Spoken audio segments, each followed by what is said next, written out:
Hey guys, hopping on live today. Hey everybody who's coming on. I'm just drinking tea from my Good Witch mug. Gonna wait for more people to come on and then I'll start going into my usual Q&A like we like to do. Hope you guys are all having a good week. It's kind of early in the week still, but hope you're enjoying it so far. Hey, thanks everybody that's popping on. Hi guys. So I'm going to be doing a little bit of story time and a little bit of Q&A. So if anybody has questions as I'm going along, just pop them right into the comment section and I'll answer them as we begin. So for the first time ever, I'm starting to share my cancer story on TikTok, something that I talk about a lot on my other platforms, but haven't really gotten into it here. So I just put up a post all about my cancer journey. What happened was for me is that the week before my 30th birthday, I was diagnosed with cancer and it literally came out of nowhere. My doctors were floored. Everybody was shocked that I had cancer. I had no markers for it. There was no indication that it was going to happen. And hey guys that are kind of just coming on, pop any questions you have down in the chat box. But yeah, I was diagnosed with cancer and it shocked everybody. And what I realized over the course of going through my cancer treatment was that if it happened to me, it can easily happen to other people. You know, most of us think generally that we're pretty healthy. Maybe we work out, maybe we don't, maybe we eat well, maybe we don't, but we're not walking around thinking that we have something really chronic going on, some underlying issue. But because of my background in cognitive neuroscience and psychology, after I finished cancer treatment, I was really dead set on figuring out what the root cause of my cancer was because the doctors couldn't figure it out. And they didn't seem that interested in trying to get to the root of why it happened in the first place. But that was like my sole focus. So what I did was I started just doing some research. I have a friend who's a doctor at a local hospital here. So opening up into research articles and statistics and figuring out what it could have been. What I found is that the number one cause by far of any chronic illness, any autoimmune disease, any mental illness is chronic stress. So for you guys who are watching this live right now, you're probably feeling a little bit stressed. Most people are. Our lives are really stressful. Most of us go through really intense days, whether we're working tough jobs or money is tight or we have kids and things are difficult. And chronic stress is the number one cause of all illness and disease across the board. So that was a wake-up call for me because up until that point, I'd really been hustling like crazy. I'd really been focused on building up a private practice. I'm a licensed psychotherapist. I focused a lot on making sure that my kids were taken care of, that money was coming through. And I ended up literally making myself sick when I was diagnosed with cancer. So that's the very beginning of my story. For everybody who's hopping on here now, hey guys, I'm sharing a little bit about how I was diagnosed with cancer the week before my 30th birthday, little story time. If you have any questions, pop them into the chat. For those of you guys who usually catch my lives, I know this is way different than what I normally talk about, so feel free to just pop in and ask questions that come up for you as we do this. But the reason why I wanted to talk about this and why it's so important for me is because I think the statistic is like 90% of Americans are chronically stressed. That's insane, right? Like that's a really, really crazy high number. What it means to be chronically stressed is essentially that internally your body is regularly pumping out adrenaline and cortisol. Adrenaline and cortisol lead to what is known as the fight, flight, or freeze response. Some people also add in fawn. If you've heard fight, flight, freeze, and fawn, I know it's a lot of alliteration, but stick with me on this.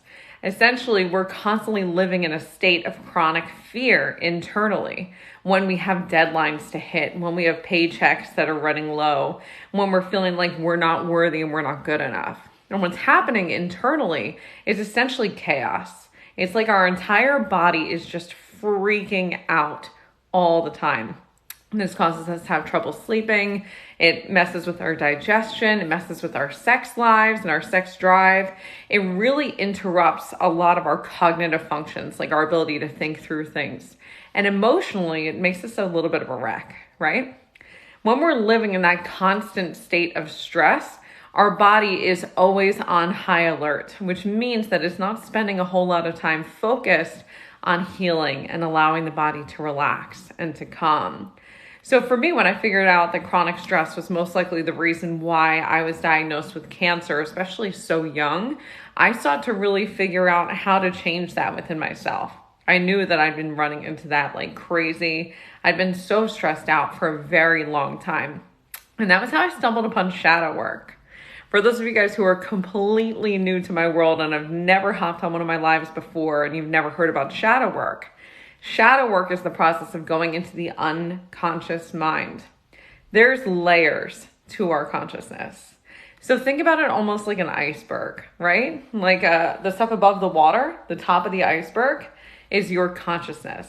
It's the stuff that you know. Like right now, you know you're watching this live. Maybe you know that you have to do something after work later. Maybe you're thinking about what time you get to go to bed or what TV show you're going to binge watch. Those are conscious thoughts. They're fully in your awareness. You don't have to try hard to access them. Just below the surface of the water in this iceberg analogy is the subconscious.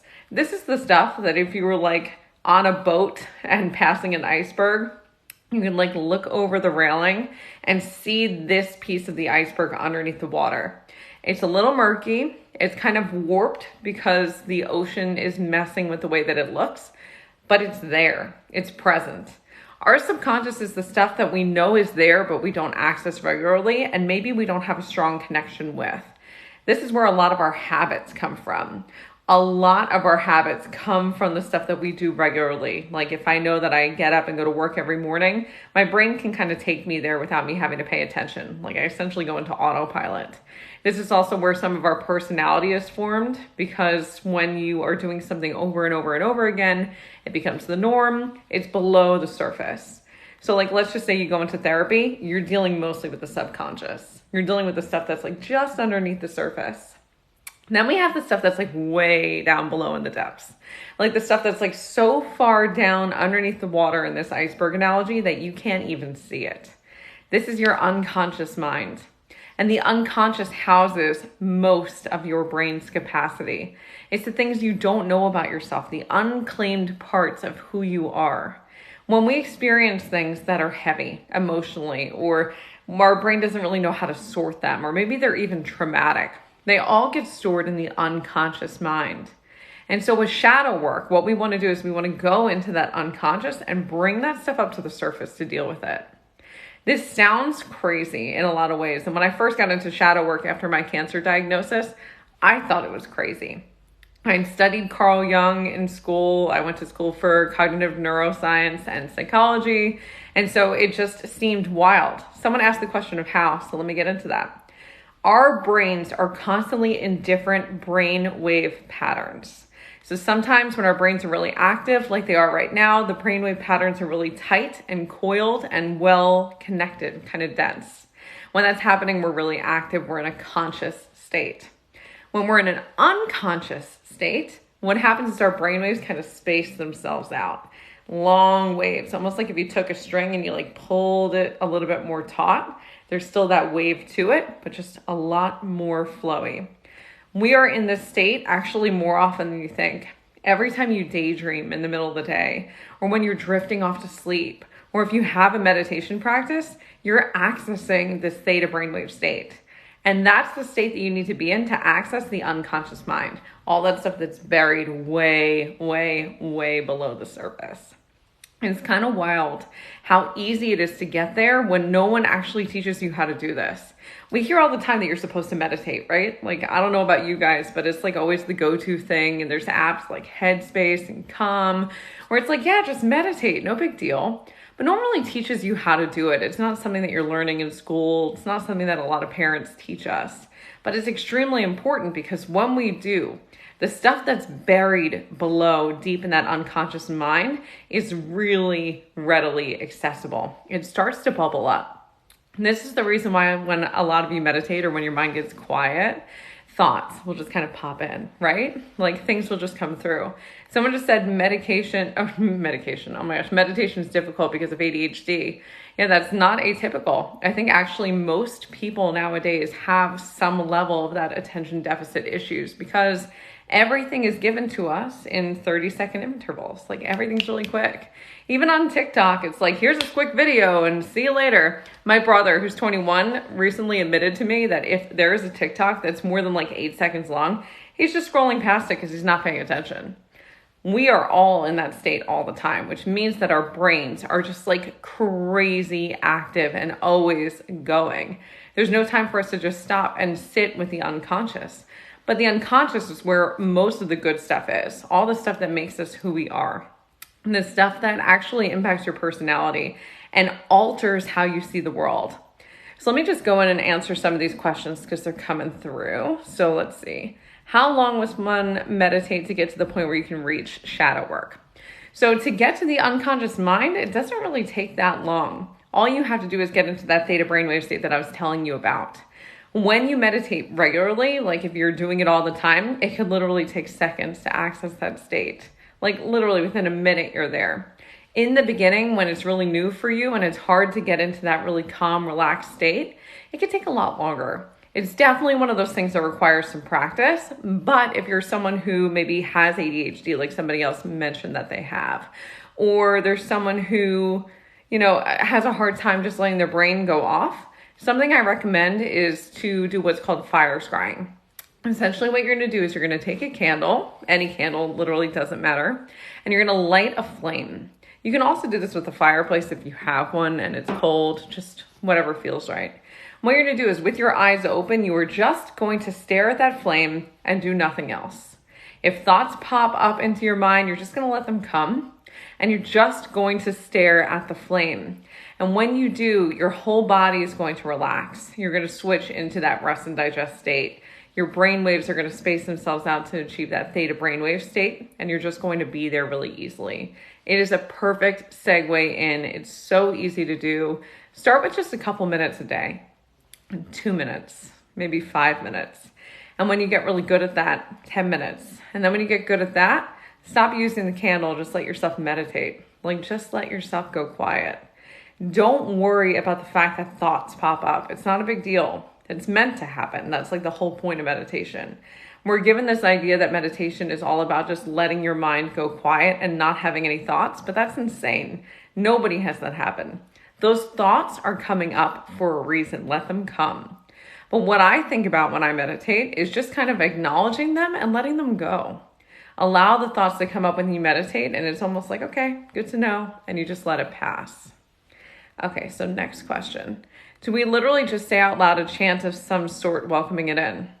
Not really. So when we're doing shadow work, it's a little bit more specific than that. So it starts with that deep meditation to access theta brainwave states. When you're there, what happens is it's like the door is kind of open for unconscious memories to come through. The way that I like to think about it is almost like a junk closet. Right? Like imagine in like a cartoon, like you're like burying so much stuff in a closet that the door won't shut. That's kind of what the unconscious mind is like. It's the reason why so many of us are so anxious or depressed nowadays. When we are constantly ignoring or repressing unconscious material, it is like trying to force that door closed with so much shit buried in it. There's so much that needs to come through. And so what we want to do when we get into that calm state is just kind of allow that door to open slowly. And stuff may kind of tumble out, right? Just like opening up a junk closet, like stuff may just fall on you. Things might just come through. Just let it come. Let information that needs to come out come through. And it could be anything. It might be memories that are long forgotten. It might be moments from your childhood that were particularly painful. It might be things that you need to do now that are really subconscious, not unconscious, but you have to clear the subconscious stuff first. If you have a lot of subconscious stuff going on, that's going to happen to you first with meditation. You're going to have the ego kind of popping in and telling you, you didn't do this, you didn't do that, you didn't do this, you didn't do that. It's important to get all that stuff out of the way. Like Marie Kondo your subconscious, essentially. If you have a bucket list of shit that you have to get done, like you have to clean your room, you have to do laundry, you have to take your car for an oil change, you have to go down to the mailbox and get your mail, like do that stuff first. Because if you haven't done that stuff, the subconscious won't allow you to access the unconscious because that's ranking a little bit higher. We have to clear all those low-hanging fruit first. Once all that clutter is clear, And then we can go into the unconscious junk closet and figure out what to do with it. And since we're going down this rabbit hole, it's almost like Marie Kondo, where you're taking the stuff out of that closet and going, do I need this? Is this important? Does it bring me joy? Is this something I need to understand and to do something with? And if that's the case, then you do something with it. It could be something where you journal about it. I actually have a journal. I'll show you guys. It's the Shadow Seekers Journal. You can pick it up on Amazon. It's only $15, but it's made for shadow work. So as this stuff comes through, you actually use these prompts and let that stuff come out and do something with it. Essentially just kind of clearing it out and letting it go. Okay, let's see. How do I quiet my mind? Yeah, someone else said, for me, my mind will not just quiet down. That's okay. That's the subconscious. When your mind won't quiet, it is all the subconscious stuff, the stuff that's just below the surface coming through. So what you want to do before you meditate is try and get as much of that out of the way as possible. If it's deeper stuff, like let's just say you've had really intense trauma, like maybe you have some sexual abuse history, maybe you had a breakup recently, stuff like that. If you're meditating and that stuff is coming through, that needs to be dealt with, let it come. You don't need to stop that. Get rid of the idea that meditation is about having nothing going on in your mind. Let it come. Let it be dealt with. Let it hurt and let it suck for a little while. For those of you guys who are popping on late, I suffered from cancer. I was diagnosed the week before my 30th birthday. And I used to deal with this all the time where I would just sit still and it was like tears immediately would come out. I was extremely depressed as I went through that because I was too young to be dealing with it. I had no markers that would indicate that that was going to happen to me. There was no reason for it, or at least none that I knew of at the time, except later I discovered that it was chronic stress that led to that cancer. So when you're meditating, just allow whatever needs to come through. Something I do for myself that I can find really helpful, I think other people find it really helpful too, is when you're meditating, just keep like a pad of paper and a pen or a pencil next to you. And as that stuff comes through, as it comes to the surface, just jot it down. Just write down any questions that come through, any things that are kind of bubbling up to the surface that won't go away. Most of the time when that happens, it's because that stuff wants to be acknowledged. And so if you're ignoring it and not paying attention to it as it comes up, it's going to get you when your mind gets quiet. But if you write it down and you actually put it somewhere, then the brain can kind of relax and go, okay, she's going to handle it or he's going to handle it. We don't have to worry about constantly bugging them to remind them that this is something that they need to address. So that would be my recommendation for anybody who feels like a lot of stuff is coming through. Okay, thank you for answering this. Oh, you're welcome. Okay, I really want to do a past life regression. How does it work and what makes it different for you? Okay, so this is a little bit different, but it's not completely different because this is connected to shadow work. So for those of you guys who don't know me at all, one aspect of shadow work is past lives. And when we go into the shadow, very often we find past lives, which is how I got into past life work in the first place.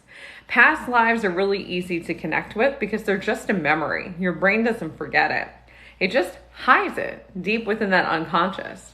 So what you might find is when you start doing shadow work, all you have to do is just set the intention ahead of time to see a past life and let it come. What I found when I do past life regressions with people is that they find themselves in places that they can't even fathom having come up with on their own. It's not like their brain can conjure up these images. They're being brought there, they're smelling it, they're tasting it, they're feeling it. Emotionally, they're going through it. It's like unlike anything you've ever seen. It's better than most movies I've watched. So it's just really cool. My process for when I do past life regression work with people is I spend the first 15 minutes really getting them into that theta brainwave state that I've been telling you guys about. All we have to do is get you so calm and so relaxed that that junk drawer, that junk closet that we keep talking about is willing to open. And when we get there, I call upon spirit guides, ancestors, anyone who wants to be there with us, higher selves, to say, what past life are we going to access? Like, what are we trying to see? Hey, Kristen. Kristen's had plenty of past lives with me before. I had plenty of regressions. So, Kristen, in the comments, you can put anything you want about your experience. Okay, so we're opening up that door to access past lives. And then what happens when I do past life work with people is I don't tell you anything. I let you tell me what you're seeing. Now, granted, I can see everything that you're seeing. So if you're missing something obvious that I feel like you need to see or something that feels important, I can bring your attention to it, but I'm never going to do it in a leading way. I'm never going to do it in a way where it's like, hey, do you see someone next to you? Because that kind of ruins it, right? If you think I'm leading you to see someone next to you, your brain could potentially conjure someone up. I don't want to do that. All I'm going to say is, why don't you look around and tell me what you see to your left and right? And then you're going to look and go, oh, there's a person next to me. And that's where you're going to really have this experience for yourself. Kristen said, meditating with Danielle is amazing. She sees what you see. It's super fun. I love past life work because first off, I've always been a huge history nerd. It's no coincidence that I ended up doing past life regressions with people because I love going in and experiencing these things vicariously with you guys. But also because the stuff that comes through, the aha moments are insane, where you just realize like your whole life is based on something and you're like, that's the missing link. That's the piece that I couldn't figure out. That's the piece that I needed in order to figure out how to go forward. It's just next level. I can't even describe it. So when you do shadow work, if you're doing it on your own, like if you're meditating and you're just letting your brain go there, you might have some of that stuff start to poke through. Sometimes in the beginning, it comes through in dreams because you're also in that same theta brainwave state when you're sleeping.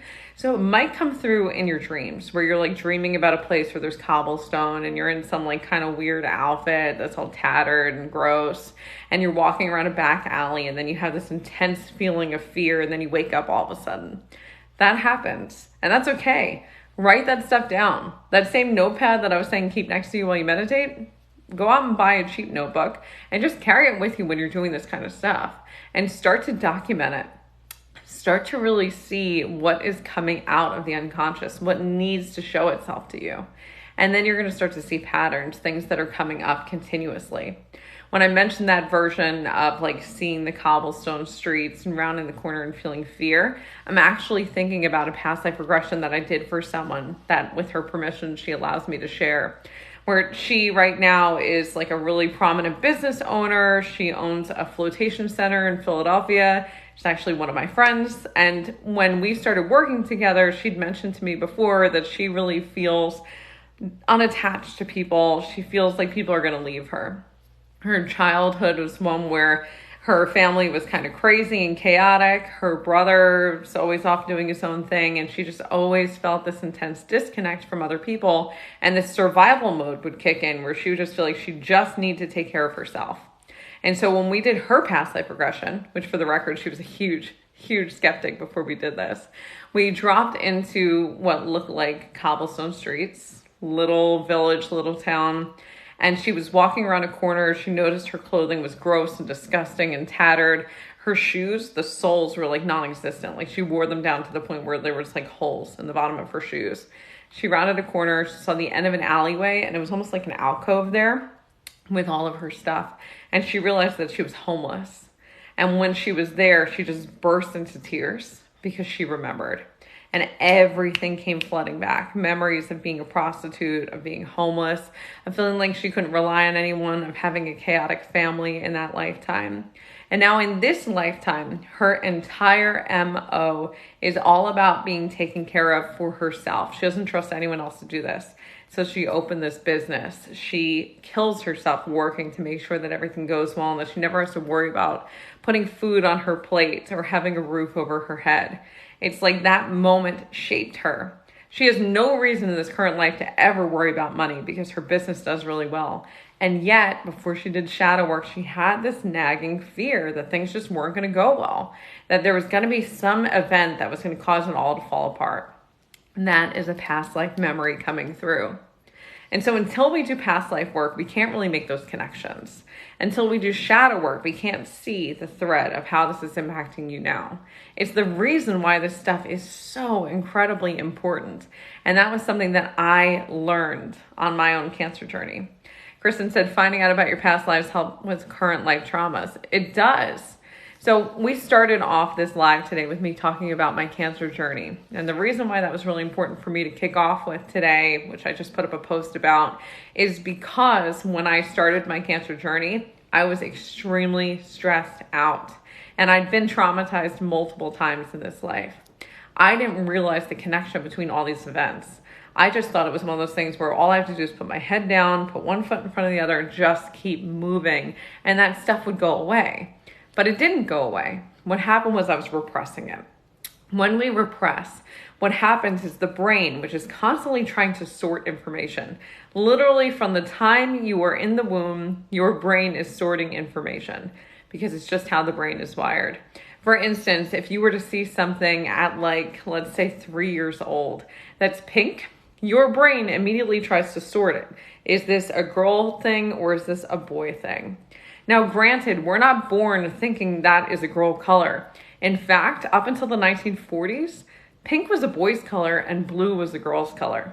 Think about those early Disney princesses that you know, like Cinderella and Snow White, and even Sleeping Beauty. She was right on the cusp of being around that whole change in what colors we associated with certain genders. Blue was a boy's color, so this is not something we're born with. This is something we're socialized with. And even as young as 2 or 3, we are learning how to sort information so that we can put it into a box. We are constantly sorting. So every piece of information that comes through for your brain has to sort it. Where does this belong? How am I going to deal with this? And when the brain sorts this information, it builds a vast network, a highway system in the brain called neural pathways. If there's already a pathway in place for something, it's easier. The brain doesn't have to do a lot of work. If there's a new pathway required, that's a lot of work. The brain wants next to nothing to do with it. It fights it.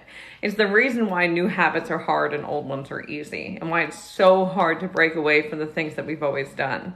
The brain sorts, and the brain categorizes, and the brain creates neural pathways. So when we have trauma, our brain is wired for trauma. And when we have that trauma, the brain sorts things into, is this traumatic or is this not? For self-preservation purposes, the brain sorts trauma into the unconscious as often as it can because it doesn't want you to constantly be in a state where you are feeling traumatized. Like, think about the worst thing that's ever happened to you. If you thought about that horrible thing constantly, if it was an everyday occurrence in your mind, you would be really sick. You'd be a mess because we're not meant to be wired like that. In fact, we're kind of meant to forget. What happens, unfortunately, though, is when stuff goes into that unconscious mind, we are repressing it. We're pushing it down. We're burying it. And so all that stuff that gets buried, it's not gone. It's just repressed. And we need to be able to access it to let it go. It literally is like that junk closet that I was telling you guys about earlier. So anyways, for those of you guys who are just popping on, ask me any questions that you have about past lives or about shadow work or about anything in that spiritual realm, because I know in the beginning, when you're first getting into this stuff, it can feel overwhelming. It can feel a little crazy, and just having some guidance on it can help a lot. Let's see. The Modest Minimalist says, I'm really in touch with my emotions, very emotional and sensitive. So 2 things could be going on there. 1, you're most likely an empath. Empaths, by definition, are people who really feel the emotions of those around them. The technical term for this in the spiritual world is clairsentience. It's the ability to feel the emotions of those around you. And it's overwhelming at times. When it's really, really strong, it's like the intensity is like dialed up to a 10, where when you feel someone else is sad, or you feel that they're angry, or you feel literally anything, their excitement, it's like it's yours, like you're holding on to it. What it also means, the second part of this, is that you don't have emotional boundaries around you, that you don't have a lot of protection things working in your favor to keep your energy connected. What this is referred to as is an energy leak. It's like you're giving away part of yourself all the time. So you're taking away some of their emotion to keep them regulated, but it's making your emotions unregulated and kind of knocking you out of whack. So shadow work can be really helpful for that, because it's like pulling off all of your own dead weight and clearing out your energy field. That way you can hold more energy for other people and for yourself. You don't feel so high and so low all the time. Hopefully that makes sense. For any of you guys just popping on, ask me any questions that you guys have about past lives, or about trauma, or about spirituality, about shadow work, literally anything that you're thinking. I know that we talked a lot about past lives already so far, but a lot of new people are popping in. Okay, yes, that was great. Good, I'm glad that that helped. Something else that can be really fun to talk about, and just kind of like throwing it out there, is clearing out energy that actually belongs to people who are not on this plane. What I mean by that is spirits. Spirits are around us all the time. They're constantly in our energy field. There are likely spirits in the room with you right now. I hope that doesn't freak you out, because it's not a bad thing. It's just a thing. When we have energies that don't belong to us, that are kind of like stuck to us or clinging to us, it makes the energy and the weight that we hold from other people a little bit heavier. Something that you can do to really clear them out and get rid of them from your space is to do something where you clap in a circle. I usually do 5 times counterclockwise. What you're doing is you're clearing the energy immediately around you. Something that simple. And then you can actually talk to them afterwards. Find out why they're there. What is it that they want? Why are they connected to your energy? Because anytime there's a spirit in the room, they're there for a reason. So let's just say you're like Eeyore from Winnie the Pooh. Like you're really depressed and heavy and anxious. If there are spirits hanging on to you, it's because they're matching your energy level. So they're going to be heavy spirits. They're going to be really down in the dumps. They're going to be spirits that are a little bit lost. Maybe they can't find their loved ones. Maybe they died in a horrible way. And essentially what they're doing is they're amplifying your shitty energy. They're making it worse. If you hang on to them, you'll find that things don't really work out well for you. And it's just not a good feeling. You shouldn't be doing that. You shouldn't be carrying those on. Kristen, if your ears are ringing, this is important for you. It's something that's happening to you right now. So what I want you to do when you kind of put this on pause for a second is clap 5 times in a circle, counterclockwise. And then I want you to tell that spirit, whoever it is, questions. Ask it, why are you here? What is it that you want from me? And it's going to answer you. Depending on your own gifts, you might hear the answers in your head. You might hear them like they're coming up from your gut. You might just know them without feeling like they're coming from any direction. But it's going to feel like an internal monologue. You know how we all kind of talk to ourselves in our head, where it's like, I need to go and get shoes later for this event that I'm going to. That's in my head right now. When that happens and your mind's kind of going to those places, that's your voice. Sometimes the voice doesn't belong to you and you think it does. Sometimes it belongs to spirits that are trying to communicate with you. So differentiating between those two is really important. So Kristen, do that, find out why it's there, and then join us back here because I want to be able to help you through it further. Okay, so the darn millennial, lots of millennial names in here. Are any of your past lives not human or on a different planet? 1,000%. I've taken so many people to past lives where they've been things like a whale or a dog or a cat or like even like a jungle animal, like a monkey. I've also taken people to past lives where they've been off planet as starseeds. That happens a lot with people who end up working in the spiritual field in some way.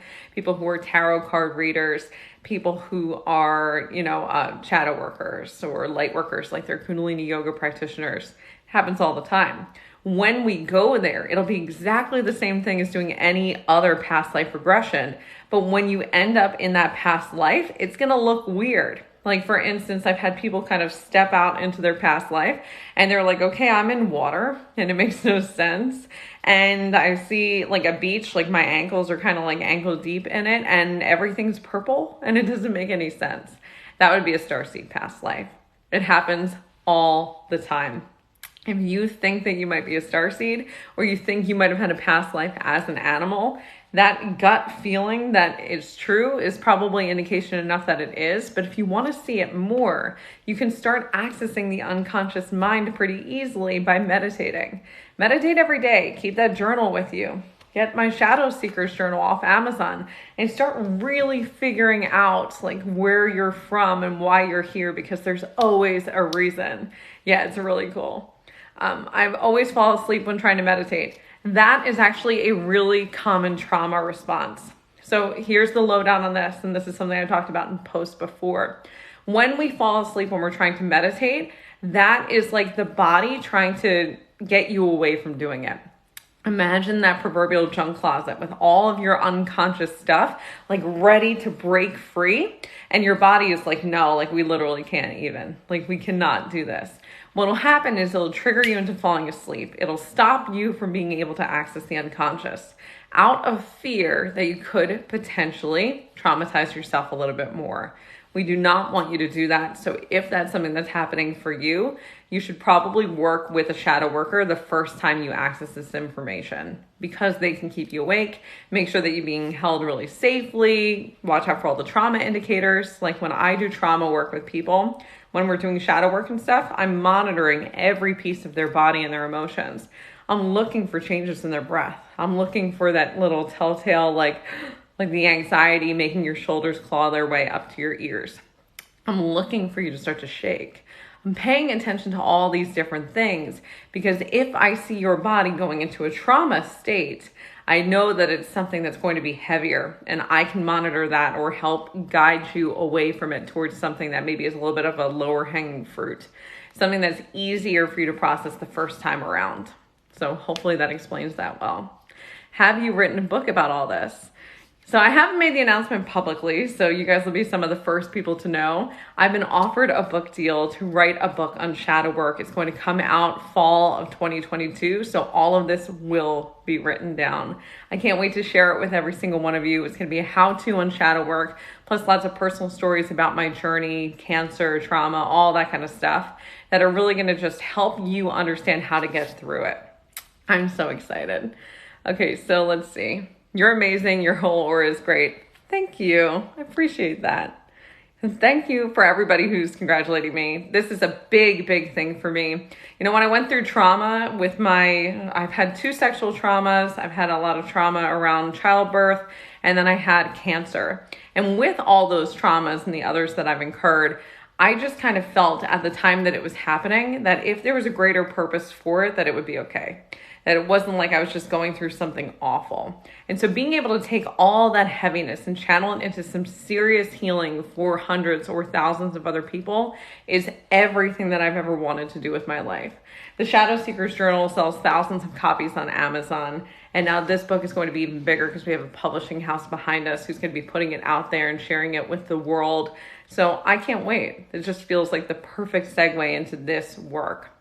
So with that being said, let me know what other questions you guys have about anything spiritual. You can ask me about crystals. You can ask me about past lives. You can ask me about Kundalini Yoga, which is my favorite hobby. Anything that you're thinking about. Cindy says, I've had a lot of childhood abuse, trauma, mentally, physically, and sexually. I'm so sorry to hear that. It's actually more common than we realize. Most people don't talk about it, but so many of us have incurred traumas like those. When we do all that stuff that I was talking about earlier, like the repression of stuff, the burying it down deep somewhere, it's just going to be that much more present. It means that shadow work is the way through. When we go into the shadow, we can bring those moments up very carefully, very slowly, one by one, and heal them.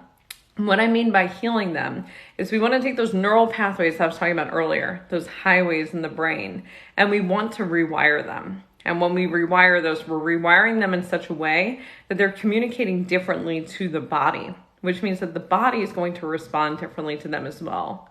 It's the reason why I can talk about the sexual trauma that I had, or I can talk about my cancer, which was so insanely traumatic, and not feel anything. It's like emotionally, I feel gratitude, believe it or not. It doesn't feel heaviness. It doesn't feel sad or open or empty anymore because I've done the shadow work to rewire it completely. Okay, Emma says, can you forget things that happened but remember them as an adult? Yes, this happens all the time. So quick refresher for anybody who wasn't on this call in the very, very beginning. But there's 3 levels of our consciousness. There's the stuff that's on the top, which is the consciousness. This is like the stuff that you already know about. Everything you're fully aware of, everything that is readily accessible by you. Then we have the subconscious, which is just below. If we're talking about an iceberg, it's like the stuff that's just below the surface of the iceberg. It's there, it's present, but you're not accessing it as often. This is where a lot of your behaviors and your personality come through. Then we have the unconscious, which is the stuff that's buried so far below the surface or in this iceberg, like so far below the water, you can't see it, but it actually makes up the bulk of the iceberg. And so when you forget things as a child or as a teenager and they come back to you as an adult, what's happening is you have so much stuff within your unconscious that is starting to leak out. I told you guys before that the brain likes to sort information. It's constantly sorting. And when it sorts information, essentially some of those boxes that it's sorting into can fill up. and things can start to spill out. This is the reason why so many people have trouble sitting with their own thoughts. They have a hard time just letting their minds get quiet. Because when that stuff comes through, it's like I don't want to deal with it. I can't, literally not even. That's the time to do shadow work, preferably even before that starts to happen. But shadow work clears the unconscious. It really goes in and takes those things out and starts to sort them and Marie Kondo the shit out of your consciousness. Okay, so let me go back and answer more questions because a lot just came through. We got that one. What type of cancer did you have? So I had cervical cancer, which is almost always caused by HPV. But when I was given tests to see if I had HPV, I did not, which also shocked my doctors. I believe truly that the cause was chronic stress, because leading up to that point and for the decade or two before it, I was completely stressed out and chronically in that state of stress. Things like having shingles, which doesn't usually happen until you're elderly. You can't even get the vaccine for it until you're elderly because most people don't catch that unless you are severely anxious. Having postpartum disorder after my kids, all that stress just kind of coming up. Okay, so let's see. I've done a lot of talk therapy. It's not worked. And since my spiritual awakening, I feel I need to heal in a different way other than talking about it, but heal the trauma within. That's actually the reason why I got into shadow work in the first place. My background is as a licensed psychotherapist. And with those 3 levels of consciousness that we were talking about, talk therapy really settles between the subconscious and the conscious, where it deals with the things that are tangible. Because in a therapy office, you can't get to the stuff that's below the surface. Unless you have a therapist who is a shadow worker, which is rare, but it does happen. What happens when we get into the unconscious is we can actually deal with the root cause of the problems. Imagine a tree, right? If you're just dealing with the leaves and the branches and a little bit of the trunk of the tree, that's great. Even if you chop it down, there's still a stump and there's all the roots that are just completely taking over your entire lawn. You need to get to the root, and that is what shadow work is all about. So when people sign up for my group program, Create Your Light Academy, it's almost always because they've done things like therapy for a long time and just feel like it never got them to where they want to go. That is where shadow work comes in, because we're getting it to the root and we're getting it gone. Okay, let's see what else is. Yeah, talk therapy only goes so deep. So many things are stored deeper in the shadow. That's from Kristen, who did my Create Your Light Academy, which is my group shadow work program, so she knows. Can someone's kid be a reincarnation of a deceased family member? Absolutely. I've seen multiple things happen on this front. So sometimes, let me backtrack even further and kind of give you guys a little bit of a heads up on this. When our loved ones pass away, or when we pass away, we're given an option. We can kind of stay here on this plane and watch and observe and just kind of be in the energy of our families. Or we can move on to what's called the upper realm. This is like the idea of where heaven comes from. The upper realm is the place where our souls always return to eventually. So when we stay here and we just kind of hang out in this plane, which I don't think I've ever encountered a spirit that doesn't at least do that for some time. We are really connecting with them in different ways. Sometimes when a spirit wants to come back quickly, they will reincarnate as the next generation family member that's coming through. It's more rare. What I tend to find happens more often is that someone who is born, let's just say right after the death of a loved one, that loved one who passed away just spent a lot of time with them before they were born, connected with their soul before they made it into this earthly plane, and may even still watch over them when they come into this life. So the person I'm thinking of, the easiest example to share with you guys is I was a medium before I started doing the work that I do now. I still can connect with spirits. I choose not to. It's just a different kind of energy and a different kind of space that I want to hold. But when my daughter was within me, when I was pregnant with her, my husband's grandmother would constantly be around. She was just over my shoulder, kind of lurking. And she's an intense energy. She's going to hate me for saying this, but she's a lot. I would feel her all the time. I would see her. I would talk to her. And after my daughter was born, she would literally guard her bedroom door. So when other people would come into the house, they would say things like, I just get a weird feeling at the top of the stairs. And I'm like, yeah, it's not bad. It's just Grandma Madeline just hanging at the top of the stairs. That's my daughter's bedroom. She just kind of watches it. It's fine. just something that she would do. But my daughter actually has a lot of the personality traits of Grandma Madeline. A lot of the stubbornness, a lot of the intensity, a lot of the leadership that Madeline had, because they've spent so much time together and still continue to. Hopefully that makes sense. Girl, I had shingles at 23. That means you have too much stress. You need to start working on that. However you want to. It could be through things like Reiki. It could be through things like shadow work. It could be through daily meditation. It could be through anti-anxiety medication, though I will be honest with you, I don't love medication as a choice. There's other ways. And medication for me, a lot, and not always. I don't want to say always, because there's a lot of medication that is needed and is extremely important. But most of the time I feel that medication is like quieting the symptoms without getting to the root cause. So if we're quieting the symptoms, eventually the root cause is going to grow and we're going to need more medication because there's going to be more symptoms. Better to get to the root. Okay, let's see. What else have we got going on here? Let's see. I think I may need shadow work. I've been diagnosed with psychosomatic movement disorder stress. Yeah, it wouldn't hurt for sure.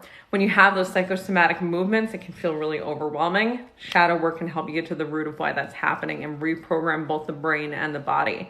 I'd love to help you if you want to message me. Okay, let's see. Best program ever. I highly recommend. Thank you, Kristen. I loved having you. Okay, so I feel so sad and depressed. I've tried everything to treat it for years and nothing works. Shadow work. Shadow work is the answer. There's a reason why you're hopping on this today. There's a reason why you're seeing this and why you're taking in all this information.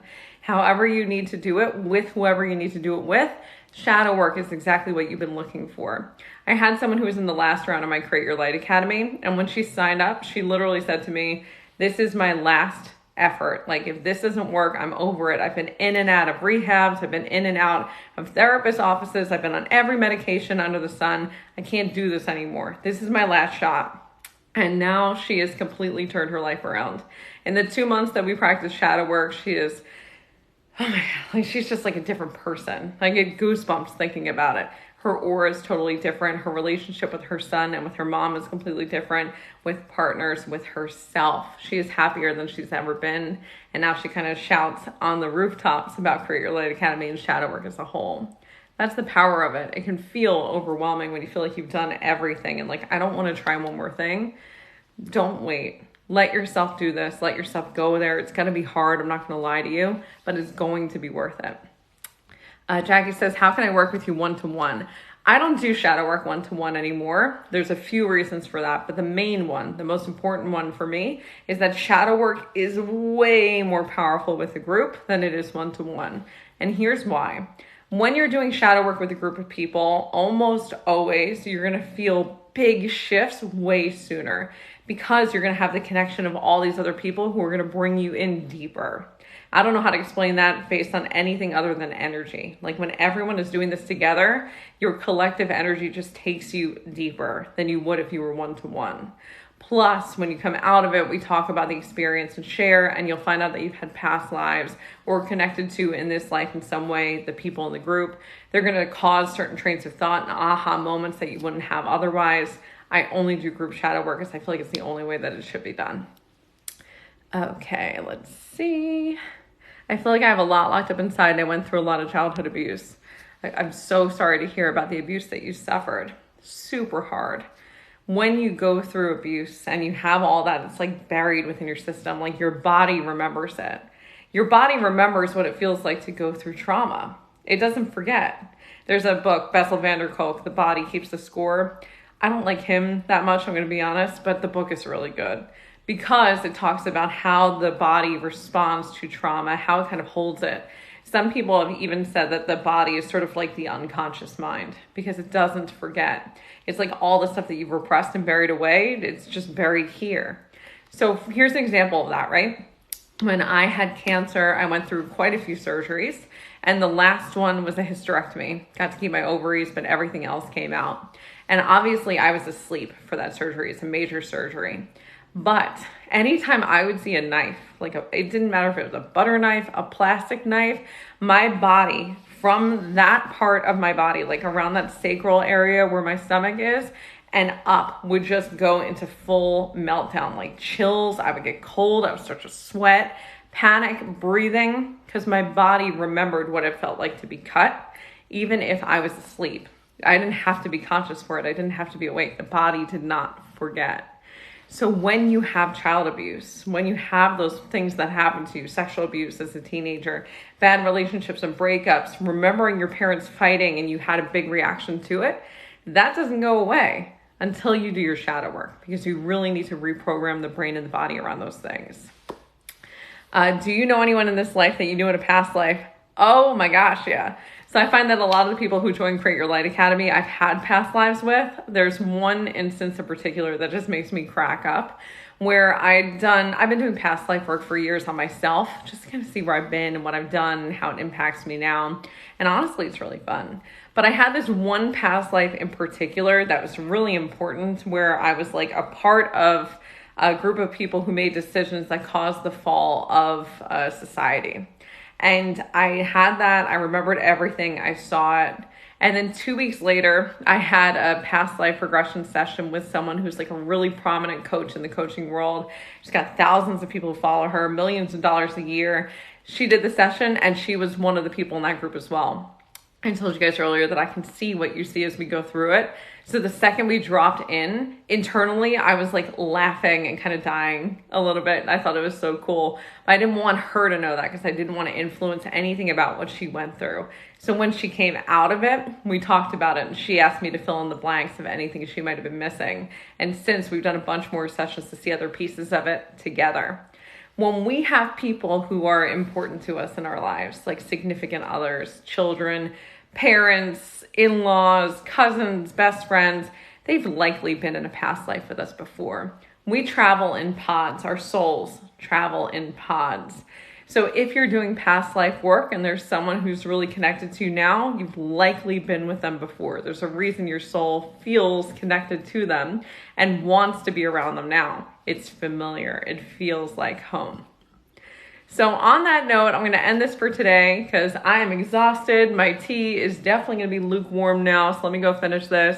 I love you guys so much. Thank you for popping on. Go ahead and give me a follow if you like this kind of content, because I do pop on here all the time and talk about shadow work and past lives and all the witchy shit. And I just love doing this work. So hopefully I can connect with you guys over on the rest of TikTok, and I'll see you all soon. Bye, everybody.